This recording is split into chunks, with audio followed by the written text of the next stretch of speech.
Okay. I think I did it. I was talking to myself there for a while. Am I up? Can um can everybody hear me?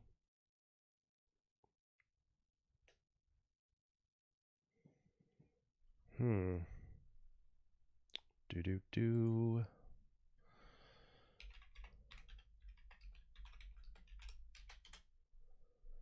Do do do. Check check. Oh yeah, I got it. Yes. All right. Kirsten, Teresa, Chris, not for me to say, no one you know. Thanks for checking in. D. Okay, so I think there's like a delay and all that. So I'm getting used to this thing. I was talking to myself for quite some time, a few minutes there, and then realized I hadn't gone live yet. So I'm still learning. How is everybody? I had an interesting day yesterday. It's fairly busy. Let me see, make sure that I'm on the right camera. Not to go through my whole day yesterday, but what I noticed is as far as the games, I don't know if anybody's watching the playoff games, but we don't have TV cables, but there's other ways to watch them for free. And in the past, I've been a big fantasy football guy all year long. This year, I noticed I wasn't even interested in why I didn't even watch a single game. I thought that I would at least watch the playoffs. I tried to watch. I had them on yesterday. I noticed that my eyes just kept on going over to Telegram and all the other stuff going on, and we were playing music in the background and all that. So, gosh, I mean, the scores didn't look like they were all that exciting anyway. But hey, I think I'm habituated to just kind of rolling my eyes. I've been apolitical all my life, and now I'm finding myself like professional sports, I don't know, I just anti, I don't know, I hate the barrage of expectations and social programming, if you will. Just play your game, just play the sport. I think we've lost the love of the sport. So anyway, I don't know if you guys have noticed that, but what I wanted to do today, I don't want to just waste time just blabbing. I want to give people a chance to get on here. And um, one of the goals that I want to do here is really talk delicately so that I don't have to delete the video. We got into some really controversial stuff last time. And I don't apologize for that. It's just I don't know if YouTube will get taken down altogether, and that would suck. But I don't want to risk if it doesn't get taken down like we think. Then I don't want to just get my channel taken down for nothing. So not that I want to appease the programmers, but I do care about this channel. Until I find another streaming thing. I think streaming is something we want to do. I want to do regularly. For example, one of the things I wanted to talk about today is the Dreambot. There's a lot of interesting thing. No, you guys, I don't think there's probably any newer folks here, so you guys are probably real familiar with the Dreambot. Let me know if you're not, if you need a little explanation. But it's just a daily bot that goes out on the web and looks for dreams, and it sees what are the most important words. And what I find interesting, let me go get my cursor so you can see what I'm saying here, is that the word atlas continues to appear in the bot run. This is today's. I just did this. And the word stranger too. I probably want to zoom in a little bit. It's towards the bottom, but what I've noticed in the bot runs is more important than like the surge score. And I sometime I'll go through how I developed this whole surge score thing. It used to be really meaningful, and I put my hat on this number quite a bit. But I think more important than the surge score itself is the trend of each word. Like seeing it going up is significant, but most importantly, if it's stagnant and staying on the run, that's huge. And the word Atlas has been in a lot of different days. And so what do we make of that? I wish I probably should have prepared this. There it is. There's Atlas right there. It says 2021 Atlas. That was yesterday's. And the day before that, Atlas, stranger and Atlas together. Why? Well, okay, Atlas, you've got the globe. There could be one idea. And by the way, dreams work on very metaphor. Some of them are literal. Some dreams, some precognitive dreams, like I did in Project August in 2014, are literal. But most of your dream work is going to be analogous or metaphoric.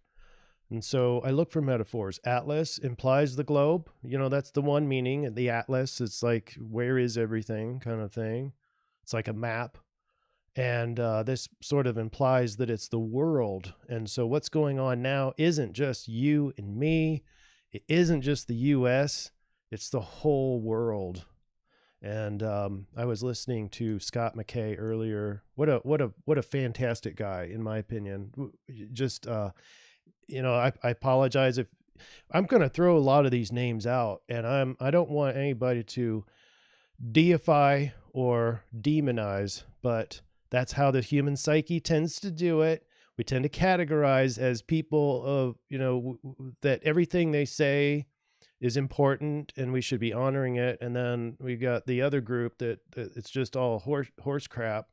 But I'm here to tell you that nobody has all the truth.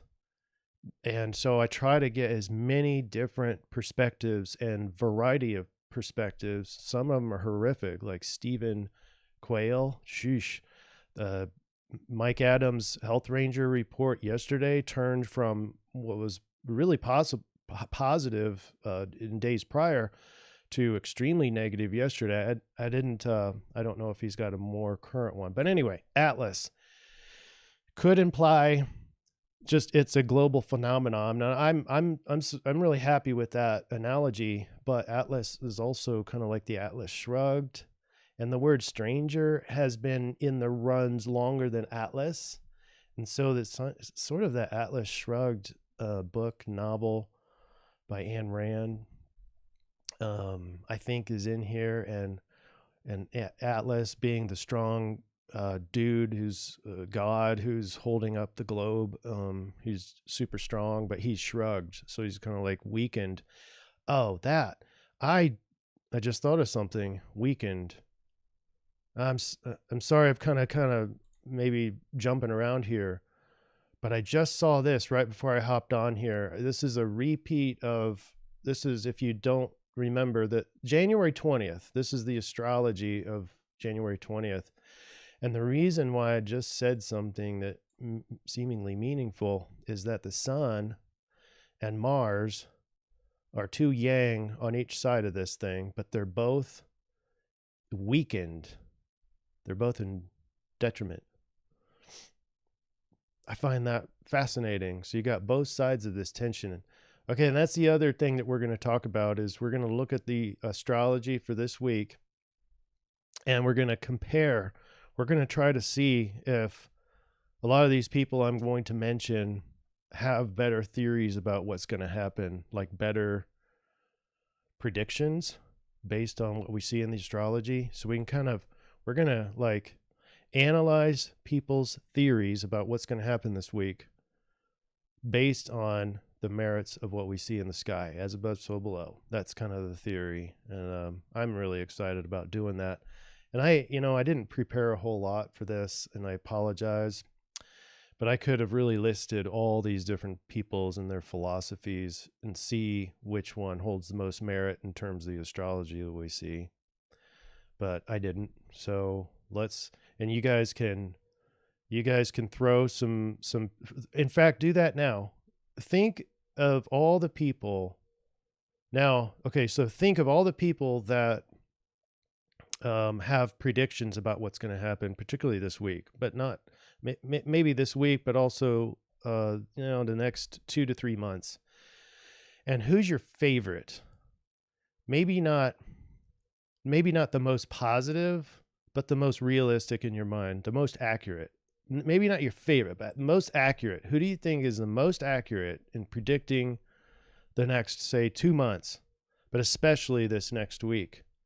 And if I recognize them, then I'll use the theories that they have and apply it and see if it matches the astrology. How does that sound? Oh.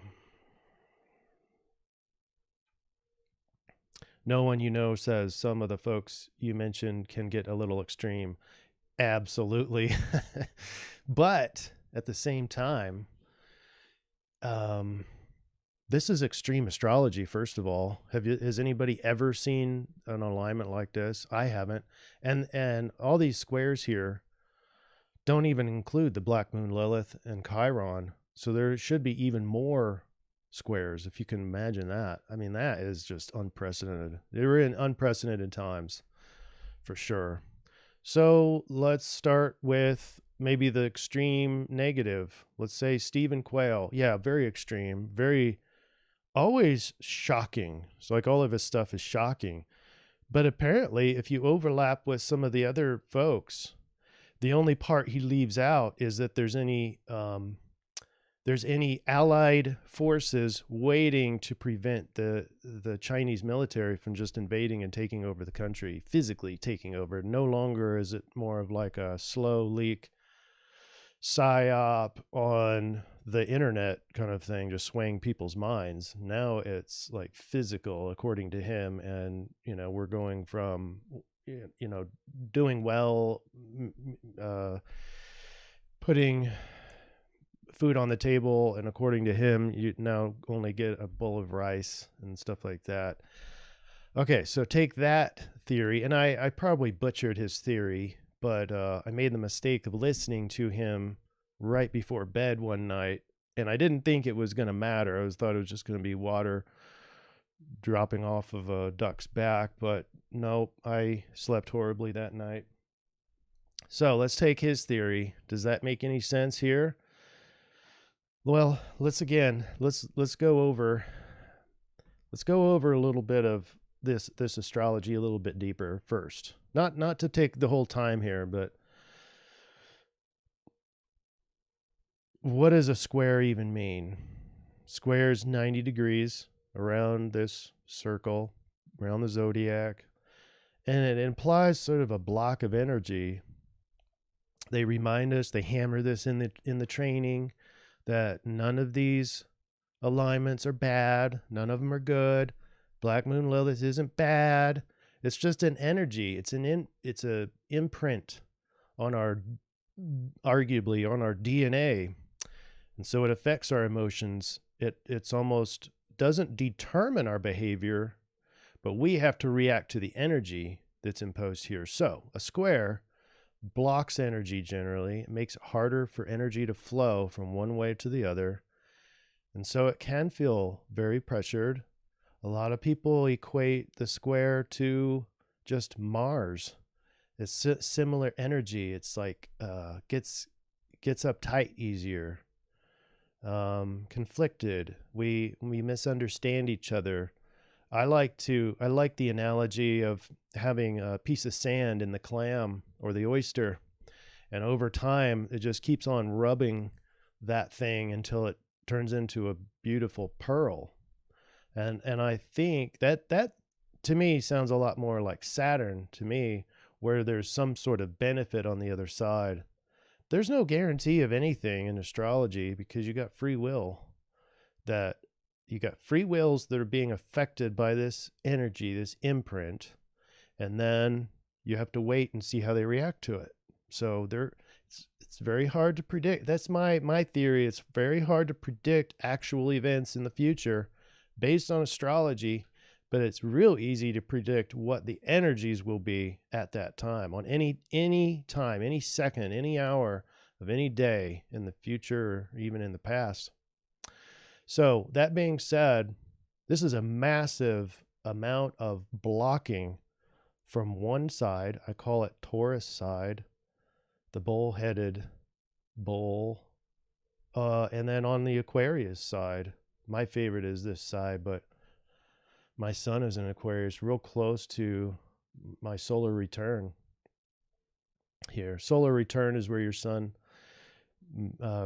gets to the same position where you were born, and sort of implies a new cycle too, your ego.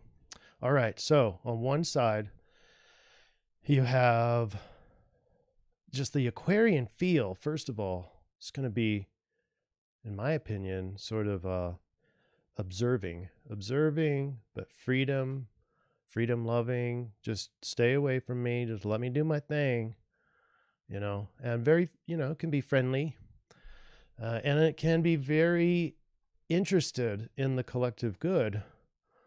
And so these folks over here are not able to feel, or they're being blocked from the energies of change, disruptive change. We talked about Uranus being the rebel too, but also it's blocked from feeling the ability to move forward. That's sort of that Mars Yang archetype, but also blocked from feeling the end of everything. And so there's something that I didn't mention before, but it's now starting to be articulated, I think, in my psyche, is that this is really a battle between good and evil. And I'm not saying that Aquarius is good and Taurus is bad or anything, but I'm just saying that they're not seeing eye to eye. You've got the sort of the evil fire, untamed Black Moon Lilith over here in the Taurus side, and you got the rebel over here. So it's kind of like it's not necessarily evil over here, but I mean the archetypes are more oriented that way.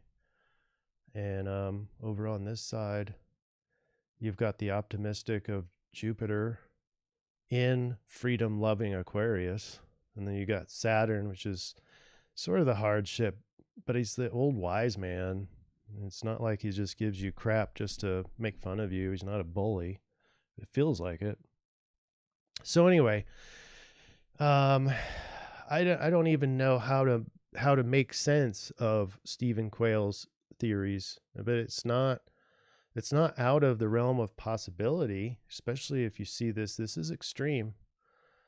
And how will this play out, and how will it affect us now, but then just kind of slowly our behaviors for the next few months. That's sometimes how this astrology works too. It's like an imprint, and then you get to see their reaction later on. Here's why I don't think that Stephen Quayle's is right according to astrology. Because both of your warriors, both of your yang on both sides, the major yang of both sides, and this side it's Mars, and this side is Sun, they're both in a state of weakness. So you have this tension, but I'm not so sure that any sort of physical fight is really going to net much. That's the first time I've even thought about that. But they are weak on both sides. And if you want to really think about it, Mars conjunct with Uranus, it's going to make him even weaker. We talked about this, but it's sort of that unexpected changes in maybe battleground fog of war. That's this sort of alignment there, not to mention Black Moon Lilith. So I'm not saying that there can't be a conflict, but I don't know if it's kind of like a big old bonfire that might be real quick and then it'll die out. Let's see, you want to see what happens after this? This is the 21st.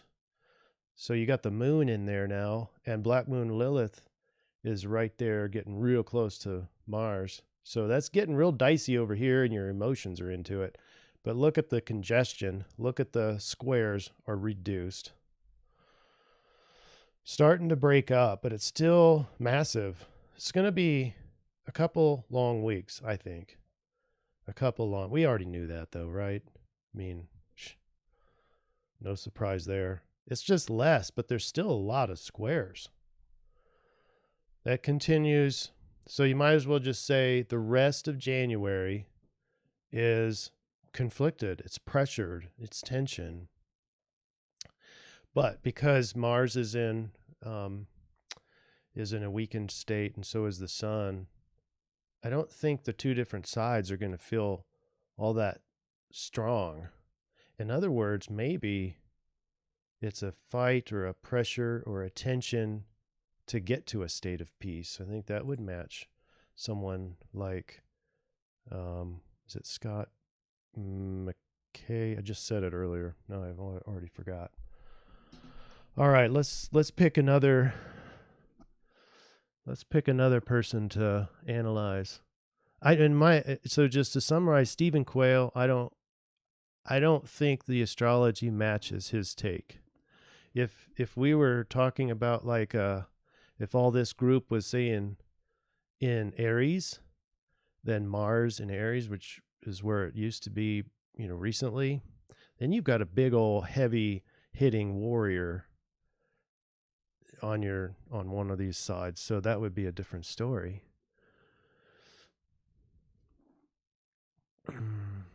Hey, Scott. Good to see you again. Co-made, are the astrological charts confirming a 10-day blackout? Great freaking question. I didn't even think of that. That's from Co-made. Okay, so where is technology? I think so, guys. I'm thinking, where is technology? So there's a little bit of technology in Mercury, but Mercury is the communication. So it's the messages going through the cables. It's the communication going through the telephone. It's not really the telephone itself. It's what's going through. It's the information going through it.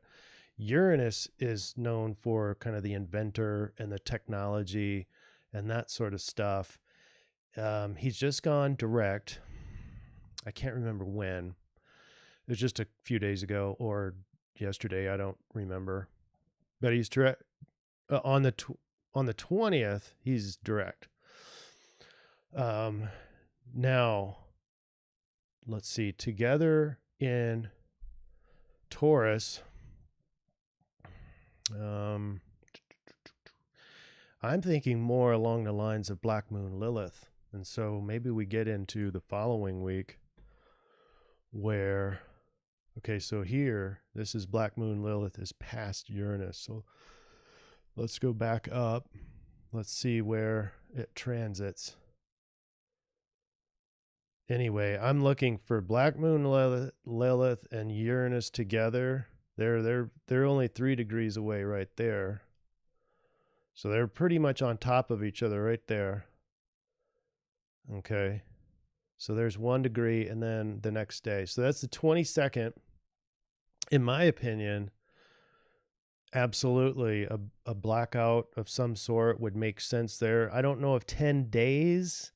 I don't know if maybe it takes 10 days to kick it back into gear, to get the technology back online. I don't know. But I think it's, in my opinion, definitely there.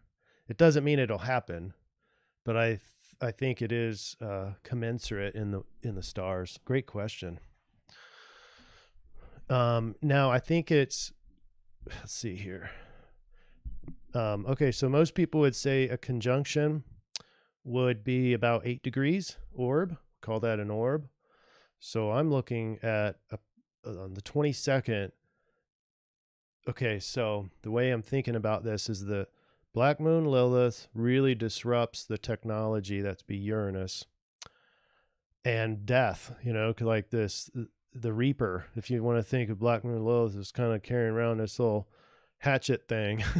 So I think it makes sense. But in terms of orb, I'm thinking maybe the blackout might maybe go the worst case right when they go conjunct in my thinking. But then it can still have an effect even if they're further apart, up to say about 8 degrees. And so let's come back a little bit earlier. Right here, they're within 3 degrees. They're 5 degrees there. And now we're within 7 degrees on the 18th. Right there. So that's outside. The 17th, that's today. It's outside of that. You remember that video? Oh, yeah. What I forgot to mention, if you haven't gone to Telegram yet, I love it. And I know a lot of people who are also loving it. There's some critiques I have of it, but I think it's great, especially if it really is indeed harder for the cabal to get in there and start checking around and who is saying what. And you certainly can't be censored, I don't think, unless they take the whole thing down completely, which is, I think, what Apple wants to do. By the way, I'm making a little bit of money in a short position on Apple, Facebook, and Twitter. Twitter is my favorite, making a lot more money. I doubled down on Facebook, and then they popped up 5 points as soon as they apparently brought Trump's account back online. Isn't that crazy? It's crazy. Freaking crazy. But anyway, I'm a believer that this is eventually going to happen. Doesn't mean it's gonna, but I'm a believer in it. It could, and it probably will. And I've put my money where my mouth is. This is not investment advice. I have to say that too, even though I do have a MBA. If you can short position and you like stocks, go ahead. I don't think it's too late to continue shorting those things. I looked at the options, and the options are expensive. Okay, so back to Black Moon Lilith and Uranus. This is where it is, the 18th. That's tomorrow. When they start in the orb. So what does that mean? Does that mean that there's a blackout? I don't know, but in the astrology, it could. What's the distance? Have they ever matched before? Was there a blackout? I'm sure they've conjunct before and it didn't black out. So why would it be different this time, right? But you've seen some major communications issues, and we don't know if that was Uranus doing some weird stuff there. So anyway, I think the astrology's there. It may not be the 18th, but it is. So to summarize the dates, the start of a 7 degree, about a 7.5 degree conjunction, Black Moon Lilith and Uranus, is what I think would explain or support a communications blackout all the way to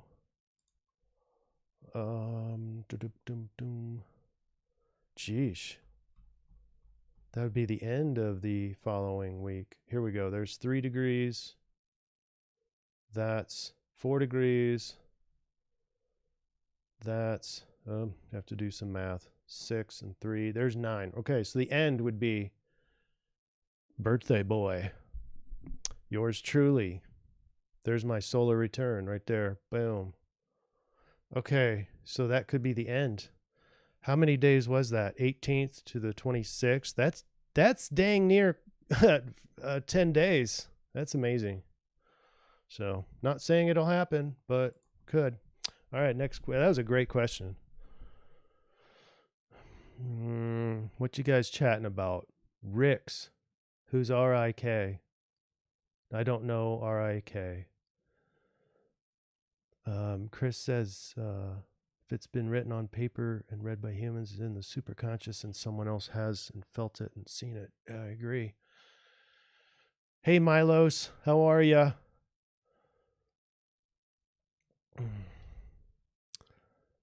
Can someone tell me who Rick is? I feel communications between all people are being severed. Yes, D. Yes, and I think that is on purpose. We have a whole generation of deficiency in social cues, reading social cues. Now we are taking that away even, and so all of us aren't able to see each other's face. We can't know what's really happening. We have this condition psychologically where there's a level of trust. When you see a facial expression, this is all at the subconscious level for most people. When you see a face that's matching your internal emotional state, there's automatic trust there.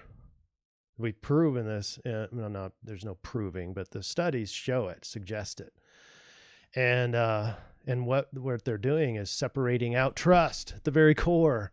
And so we question each other. I mean, it's exactly what the astrology shows us is this lack of trust. That's just this block from each other. You can't read each other. There's no energy flow between each other. If you can't trust, there's major tension and blockage. So great point. Okay, no one you know says, for Telegram, individual conversations can be secure and encrypted, but group chats can't be. Supposedly Signal group chats can be fully encrypted. I do most of my, well, Angie and I talk on almost exclusively on Signal, and I love it. I love the theory that no one can hack in and see what we're talking about. I guess it's always possible to hack into anything. If it's online and if it's connected, it can be hacked. It's just, how hard is it? Marcella, how are you doing? Are you in Trinidad? Welcome. You got 2 thumbs up on Uranus. I agree. He's a rebel. He's the ruler of my sun in Aquarius. And I've had lots of big changes throughout my life. Rick. Oh, yeah. Rick has been on PIR. Oh, okay. Yeah. All right, Rick. I'm going to have to check that out.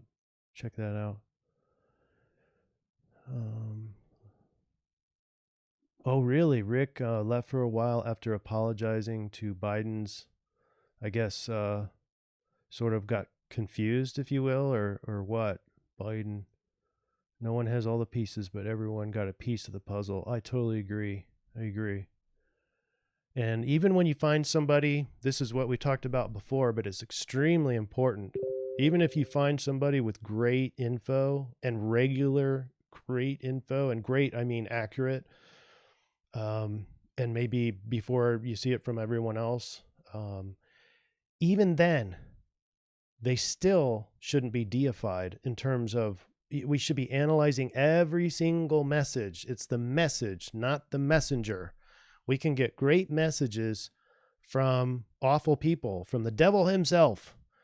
If you had the devil himself, say he comes into your life and he starts talking to you, but you know he's the devil because he looks like the devil, right?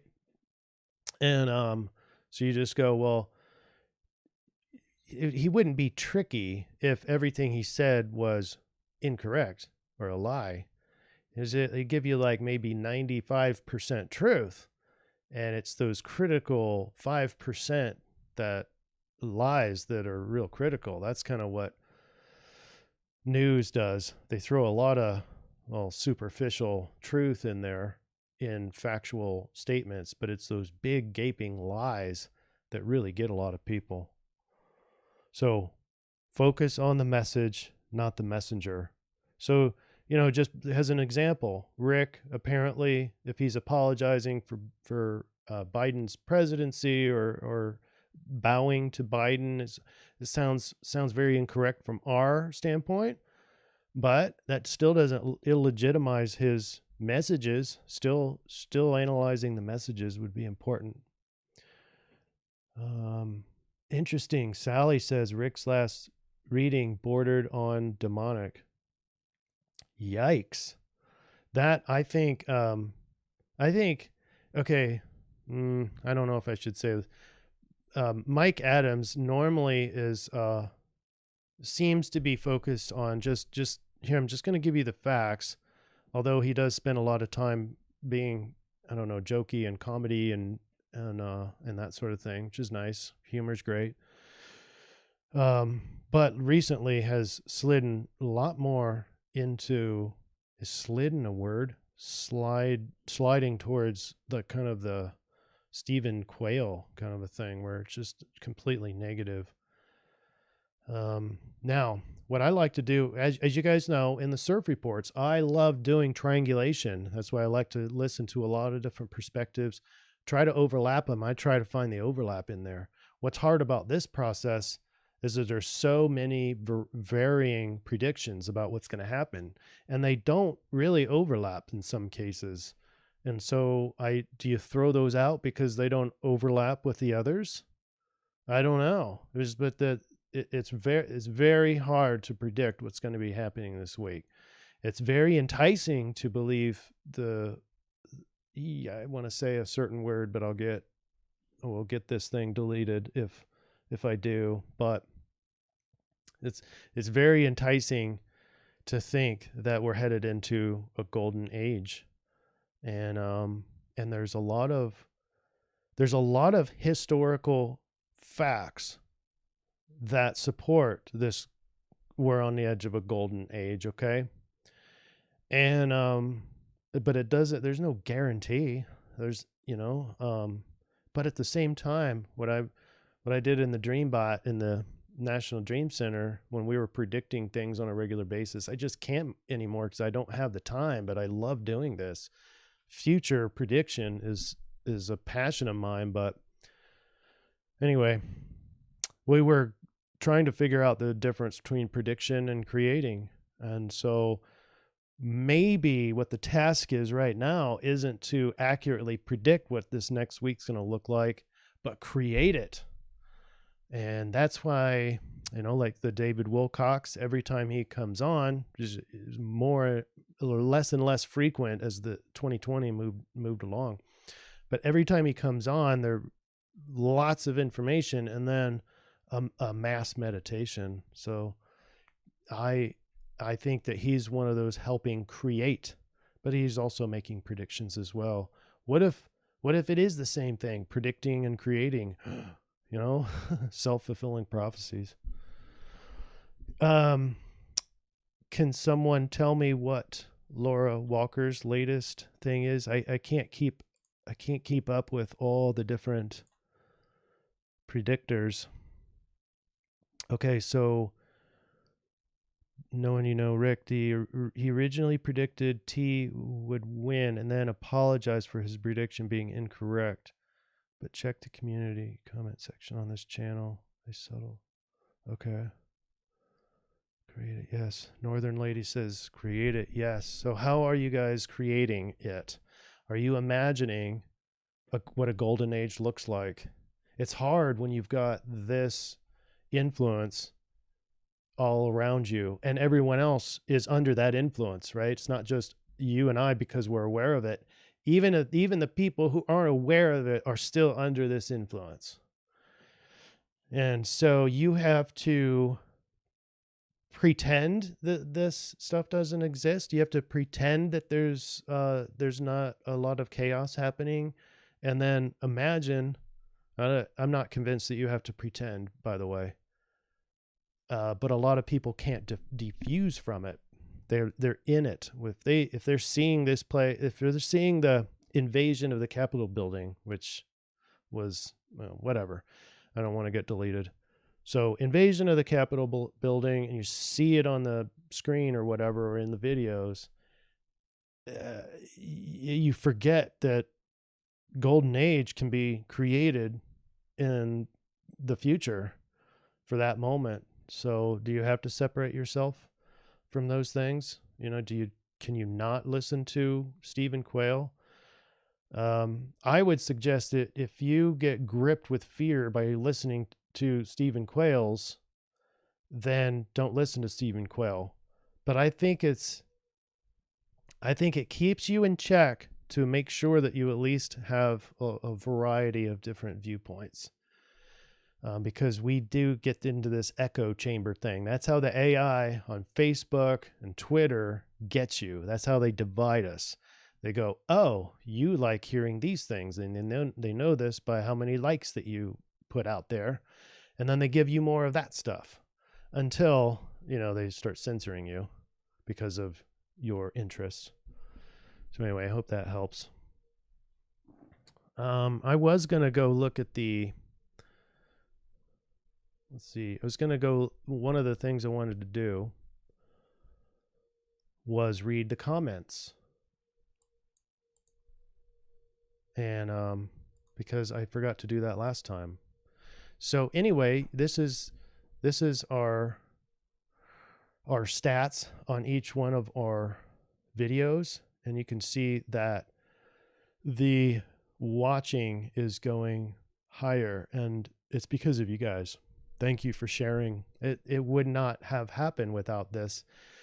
The only reason this did a lot better and this did a lot better is because I put the video out in other places around the web, but I haven't done that since. So we're getting to those same levels without putting it on like before it's news or anything or rumor mill or, and that's because of you guys. So I wanted to say it's a huge shout out to you sharing with your friends and family. Thank you. So, man, we're almost to 1,000 views. That may not sound like a lot to a lot of people, but it's a lot to me, especially if it's organic. I think Brian mentioned that he is new here. So shout out to Brian if you end up seeing this video. Brian Adams. All of this has been predicted. Did we not just have this conversation?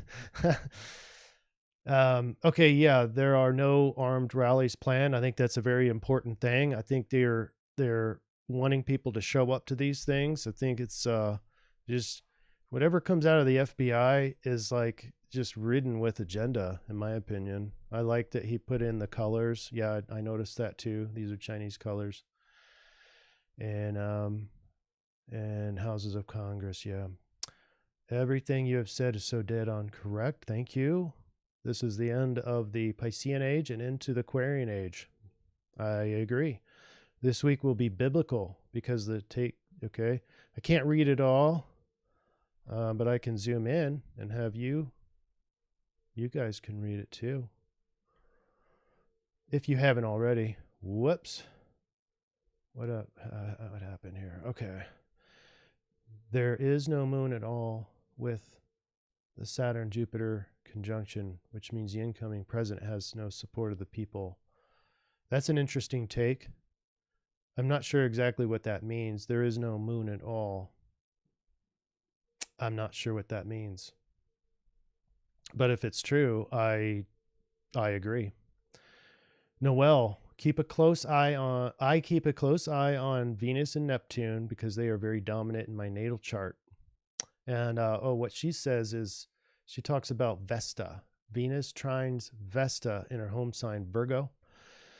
For those unaware, different astrologers use different asteroids, and Vesta, Saturn's daughter, symbolic of heart and home, keeper of the sacred flame, trining Venus and Pluto as she sits in her favorite sign Virgo is pretty significant. Vesta is about the opposite of the Black Moon Lilith. Vesta is the feminine archetype, we have been ignoring in this age. The divinity of the feminine and sacredness of the beauty, sexuality, feminine intellect, and hearth, home. In ancient times, a virgin did not mean a... Anyway, this is excellent.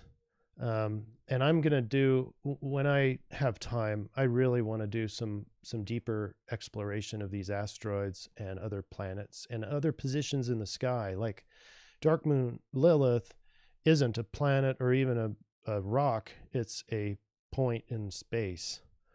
But I'd like to, these aren't things that go into your regular trainings. So I really appreciate that, Noel. And Venus and Neptune is important because when we talked about creating, remember there's that opportunity. This is really important because I think everyone's going to be focusing in on this conflict and tension. And don't forget there's a hidden gem here, and it's Venus and Neptune, just like Noel said. Okay.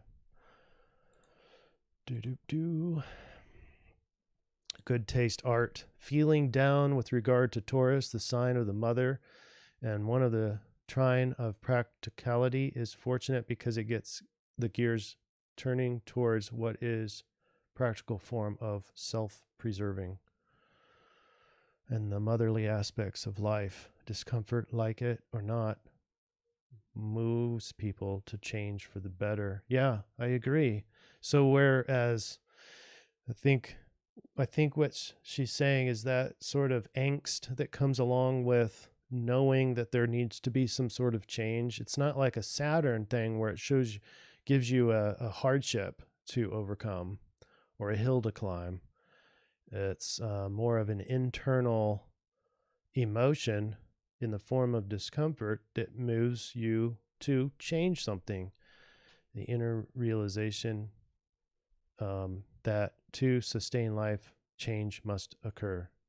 I think the world knows this too. And it's a global phenomenon, what's happening, as I said before. So, excellent comment there. And I like that you've attached that to Taurus. Taurus, it's hard to change. It is more steady and kind of straight line. The big old cow doesn't like to go fast and has a hard time. Big, heavy things have a hard time of changing direction, but it can be done. Ravapan, I read set two. Okay, these is the linguistics. A new beginning or a new life in the age of Aquarius. Yeah, I read that too, and I think I presented it that way, but I agree. That's what, if I didn't, that's what I meant. So I agree with you. The problem solution in Saturn conjunct Jupiter is in play. Yeah, I like that. I love that. The opportunity is Jupiter. Saturn is the discipline and the authority. And it affects our free will. I love this. You guys got to go back and read all these comments. They're these are very inspirational, but also wise. There's a lot of wisdom in these comments this time. I mean, there's normally some time with wisdom in the comments, but this time it's like everyone's throwing wisdom in there. It's crazy, but cool. Andrew says the trump card is being played. It's much simpler than you all realize. Some of you gotten it right. This one's a long one. This one's, I think most of you have already seen this through Telegram, but it's worth reading that again.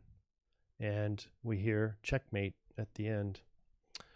So thanks for that, Joanne. Wowza, it's getting real, all right. Thanks for helping me understand the energies coming up. I replied that I love that word, understand. It works well with intervention. Or what is intervention, by the way? I think the name implies there that there's that word ascension, but ascension for a lot of people is about an escape. Get me out of here. It's too much suffering. And intervention implies that you can do this inward. Instead of ascension and get me out of here, it's going into these feelings, into the experience of life so fully that we end up zenning instead of leaving. I don't know if that makes any sense. Teresa, I got you on Telegraph. Awesome. And again, another pitch for if people have showed up, don't forget Telegram, National Dream Center, all one word. And we get the latest and greatest. I try to pull, I'm probably, you guys probably have some great other channels, and share those if you want to. But I'm trying to get some very critical, just general news from the alternative side to really figure out what's happening, because I don't think we're getting the truth. And I think the CIA is also putting on the noise really heavy. I hear that Washington, D.C. is being jammed right now. That was according to Mike Adams yesterday. All right, D says, all great stuff. I appreciate your work. I appreciate you, D. Thank you. And SC says, super spot on, Chris. Always amazing read on the energy, and it's Decipher. I will keep an eye out for your next live broadcast. Sorry that I had to delete it, but I didn't want to put my channel at risk. And thank you. Thanks for commenting there, and thanks for the nice words. Violator will be prosecuted. What is wrong with sending a letter? I'm not really sure what that means. What is wrong with sending a letter? It works. History is documented, and it does not get censored unless it is intercepted. Okay. Struggle related to Taurus. This is good taste art. It is discomforting for the cow chewing its cud in the field. All the change, it's moving, which I love all this, guys. You guys are awesome, and using different metaphors to explain the astrology. So my name is D. Welcome, and you've got Sagittarius. So I assume Sun and Sag are on the cusp. If I can do it, you can too. Thanks for the words of encouragement. Was that a sidereal Sagittarius? Because this week was a sidereal solution of Sagittarius, but the energies are still the same between tropical and sidereal.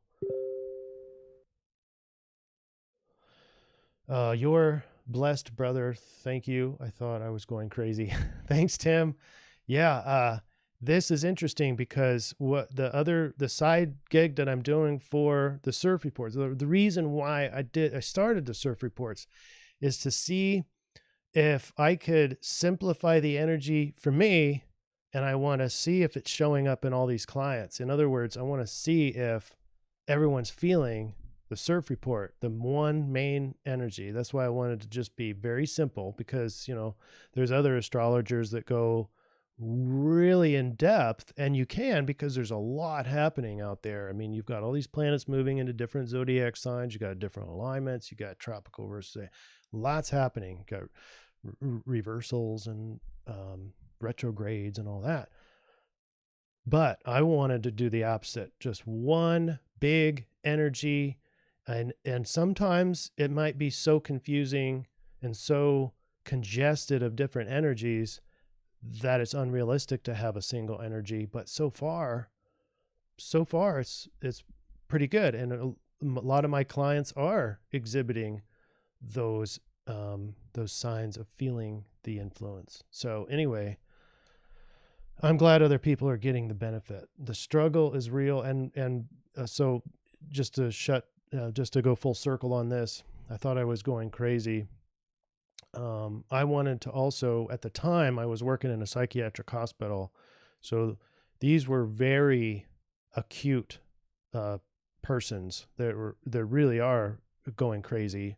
And so I was just trying to notice whether or not this craziness was being put as somewhere related to the CIRF energies. So that's kind of the background of the CIRF report. Now it's just trying to get more and more and more accurate. That's all I would like to do. The struggle is real. Thanks, Rita. Yeah, absolutely. And I think it's going to get worse before it gets better, but continue to focus on the dream, the goal.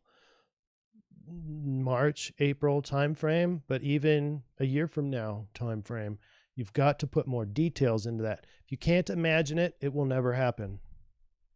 And we need enough people to imagine it. Rue Witty, we knew this was going to happen. Thanks for the micro interpretations. You have a gift for sure. Thank you, Rue. Island Charlie, I think I know who this is.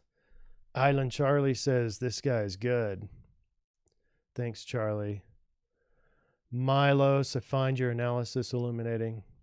Milos, thanks for every time you put a little comment in there, and I just appreciate you helping out the channel. And I love, guys, it's not, you don't have to do this every time, but a lot of you know the algorithm, and so they don't. Okay, so what's more important for the algorithm? A big long thing? First of all, I'm not complaining whatsoever. Is it for the algorithm? Is it a big long post, or break it up like Good Taste Art? I think did 3 or 4 posts. So that's how they are helping the algorithm instead of one big long one. But hey, either way, I'm not complaining at all, but I'm just, Brian Adams did that too.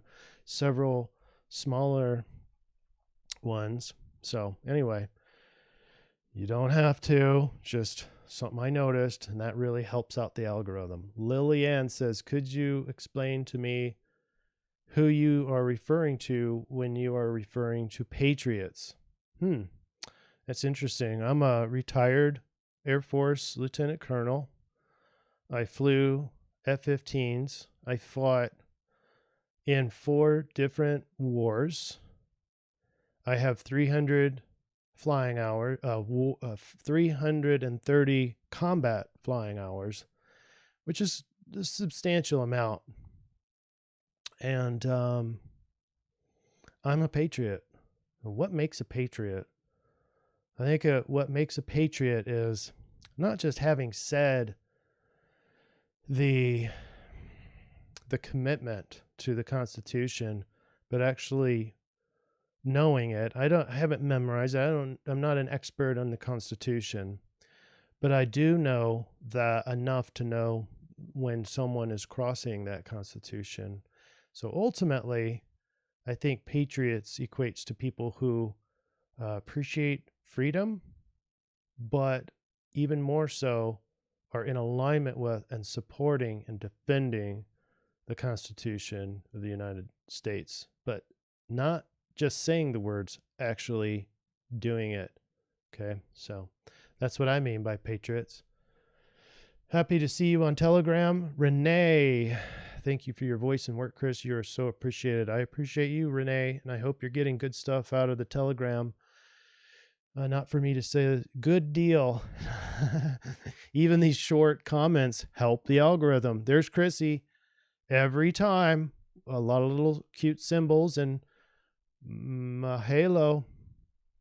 I'm not sure if I pronounced that right, but guys, I really appreciate these comments, and I appreciate the feedback. I really like the explanations of stuff that I haven't talked about, like Noel and Brian, Andrew.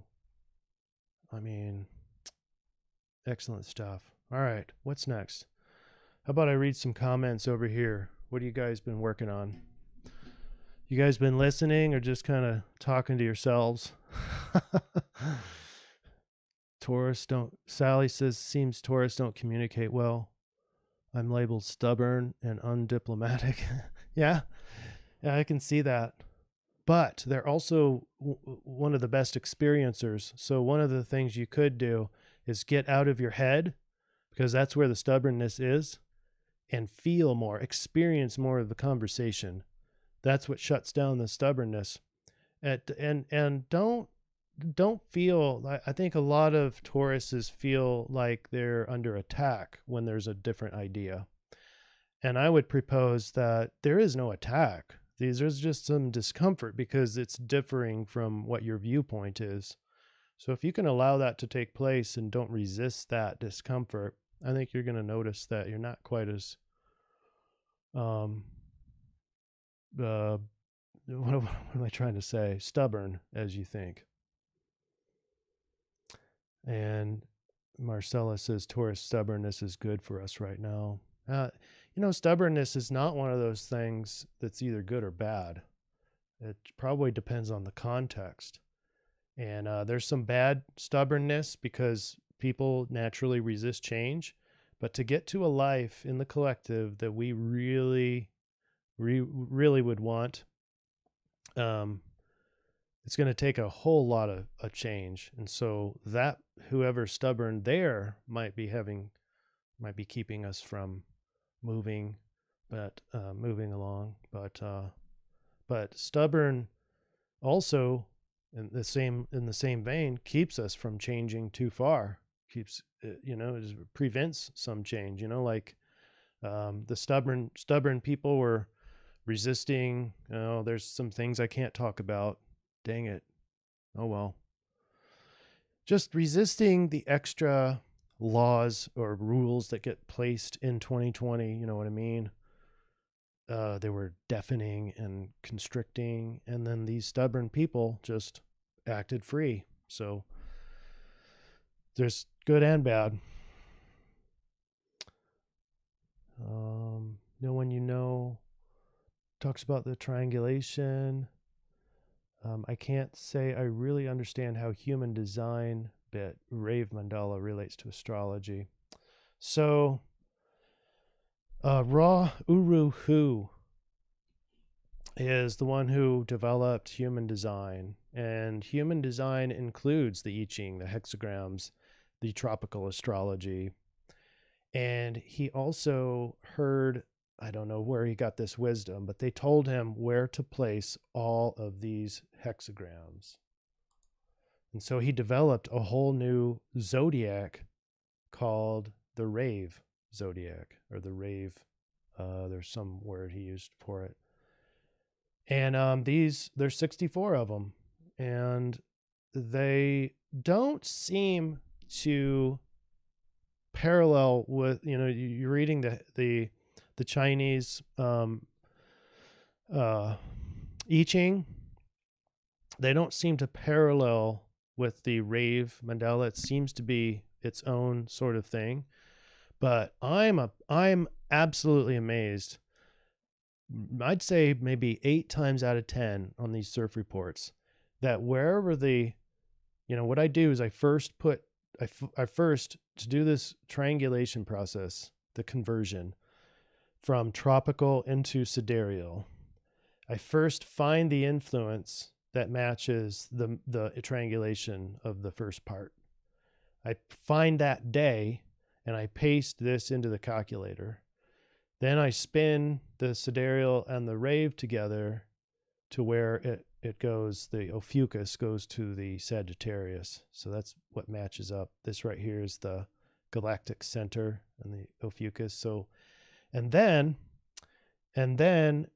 we figure out where that influence is. That was the Venus. I find location of Venus, and then I go right outward from there to find the Rave and then the sidereal. Well, anyway, I'd say about 7 to 8 times out of 10 on these CIRF reports, just in general, the Rave is the transition from the influence to the solution. It's an amazing space. It's a space in between it, and it takes the influence and offers some hard-hitting actions and behaviors, and so the solution it's somewhere in between, and it just happens to be in the middle of tropical and sidereal. It's sandwiched in between. I didn't know this was going to look like that. I didn't know that the Rave was going to be doing this, but anyway, that's in a summary where the Rave came from. And I like that because it gives us another thing to triangulate. And I'm open to new ideas. If you guys want to try to include some other technology or zodiacal arrangement, anything like that, that's fine. Make suggestions. I'm totally open to making this even more hard-hitting and especially accurate. What else you guys got? Dream boards. Chris says dream boards are great for imagining and bringing to reality. I couldn't agree more.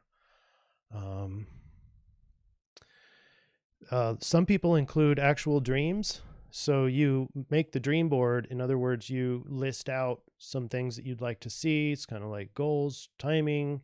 It's kind of an arrangement. Or some people just go, a word on the mirror, just the word. And this would be like Edgar Cayce's ideals. Have that word just stamped on your psyche so that subconsciously you start just pushing this ideal, this value forward until it creates that which you want. Well, the neat part is, what are dreams? Nighttime dreams are the subconscious. And the more important aspect to creating reality is the subconscious. Okay. So dreams, nighttime dreams, would be a barometer of where your subconscious is.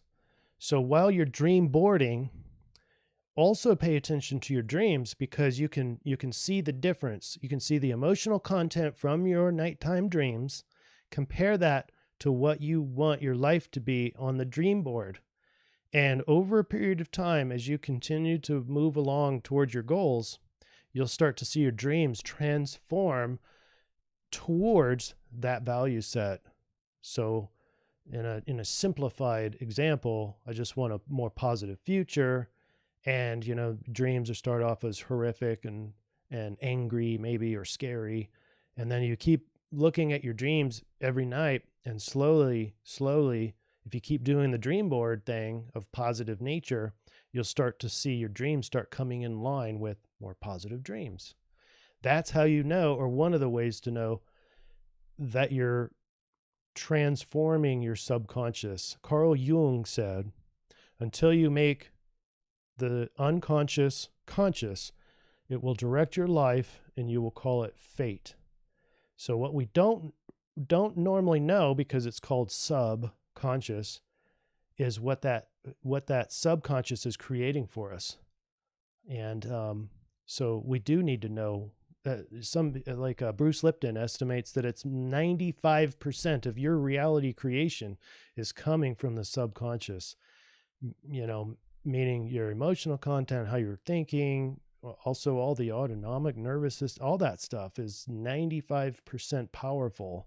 The other 5% is our conscious mind.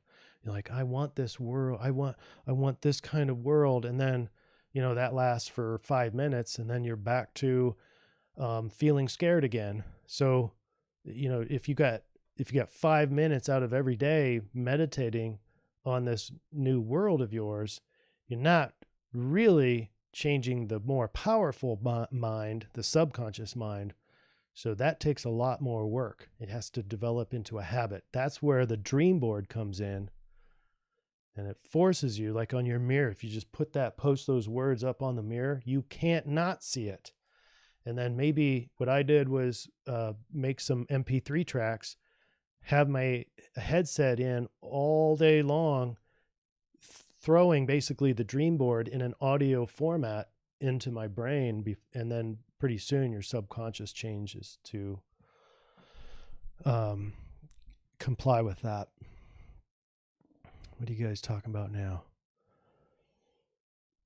Rave is the bridge path. Well, thanks, Chris. You play it very well. Thank you. If you notice anything that we could include more of or less of, or tweaking here and there, I'm open to that. Tesla's power of 9. Oh, here's the other thing too. One thing. How long have I been going? Doesn't say. Anyway, my astrology software, and you can look up if you're fascinated with this stuff. It's called the harmonics, and it's called vibrational astrology. And there's a YouTube channel. Gosh, I can't remember his name. That's bad. I should have his name memorized. But at some point, I'm going to be using this harmonic thing, but I got to get training on it. It is very, very complex. And it's fascinating. If you look up vibrational astrology and see what you guys think. Maybe some of you might already know all about it, but I think it has absolutely vital stuff for our energy reports. I just don't know how to employ it yet. So that's what's coming at some point. What is your take on Jeffrey Daughtery, the Christian whistleblower. I don't know. Jeffrey Daughtery. I'm not sure who that is. No, I haven't heard of that one. Sally, I'm truly humbled on occasion. A stepson once told me I should have one foot in the sit rep when I have to tell the truth. Oh, in stirrup. Yeah. You know, tragedy can humble us, you know, and I've been humbled many times. And I think it's a very biblical thing. I think it's a very important thing. Although I think pride is demonized biblically too. I think you know, just to be alive takes a certain amount of pride. If you don't have any at all, according to Edgar Cayce, you're not even here, and you shouldn't even be on the planet, because there's no reason for you to even be here. But you know, obviously, it's too much pride becomes a problem. And Angie reminds me it's David Cochran. Yep, that's the vibrational astrology guy. If David's watching, I doubt it, but if he is, I apologize. Your astrology software rocks. And thanks, Angie. All right, thank you for sharing and your service. Your aces, and so is your work. Thank you.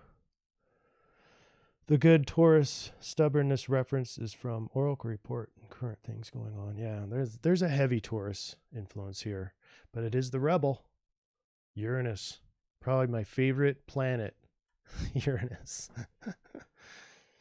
Is the inventor too. It's your you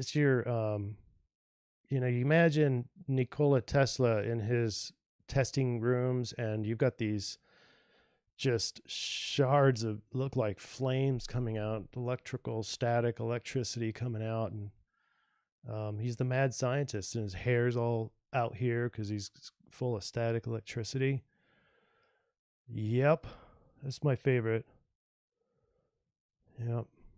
Joan says Bruce Lipton has it going on. Fantastic. He was one of the core people that woke me up in terms of the power of the psychology of our minds. Okay, so anything else that we need to talk about?